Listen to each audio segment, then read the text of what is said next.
สมาคมธุรกิจเครื่องเย็นได้จัดกองประชุมใหญ่ครั้งที่2เพื่อเป็นการสรุปถอดบทเรียนเวียกงานตลอดระยะ5 ปีที่ผ่านมาและผ่านทิศทางแผนการในระยะ5 ปีต่อหน้าซึ่งพร้อมเดียวกันนั้นในกองประชุมดังกล่าวก็ได้มีการเลือกเอาประธานสมาคมธุรกิจเครื่องเย็นสมัยที่2กองประชุมได้จัดขึ้นในวันที่30 มังกร 2026อยู่ที่วิทยาลัยเทคนิคปากปราซักโดยการเข้าร่วมของทานอารุณสัญญวงศ์ของหัวหน้ากลุ่มสิ่งแวดล้อมกระทรวงเกษตรกรรมและสิ่งแวดล้อมท่านภูไซ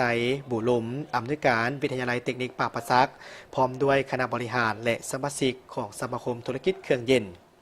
ท่านเข็มพรจันทวรประธานสมาคมธุรกิจเครื่องเย็นผู้เก่าได้รายงานการจัดตั้งปฏิบัติเคลื่อนไหวเวียกงานของสมาคมระยะที่ผ่านมา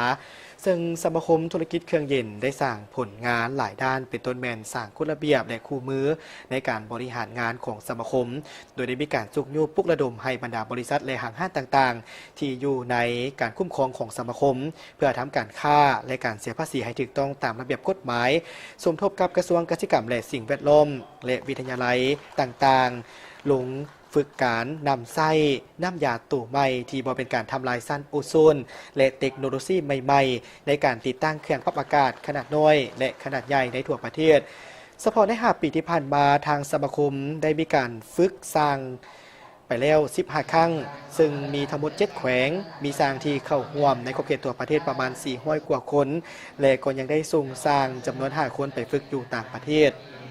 นอกจากนี้ทั้งคณะสมาคมยังได้ขอเครื่องมือสำหรับการฝึกนายสร้างจากองค์การสหประชาชาติเพื่อสิ่งแวดล้อมจำนวน30 ชุดเพื่อนำมาไว้ให้แก่คณะชุดใหม่ไปเบิกและนำใช้ต่อไปพร้อมกันนั้นทางสมาคมก็ได้ขอทุนซื้อเครื่องมือให้แก่นายสร้างจำนวน100 ชุดให้ได้100 ห้านที่สังกัดกับสมาคมเพื่อ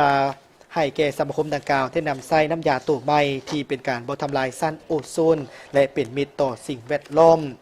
กองประชุมในครั้งนี้ได้มีการป้อนบัตรเอาประธานสมาคมสมัยที่2ซึ่งมีผู้สมัครจำนวน15 ท่านโดยเลือกเอาคณะบริหารงาน9 ท่านเลือกเอาประธาน1 ท่านและรองประธาน4 ท่านกองประชุมได้เป็นเอกสารตกลงเห็นดีเลือกเอาท่านดาวเพชรทิพวงศ์เป็นประธานสมาคมธุรกิจเครื่องเย็นเป็นสมัยที่2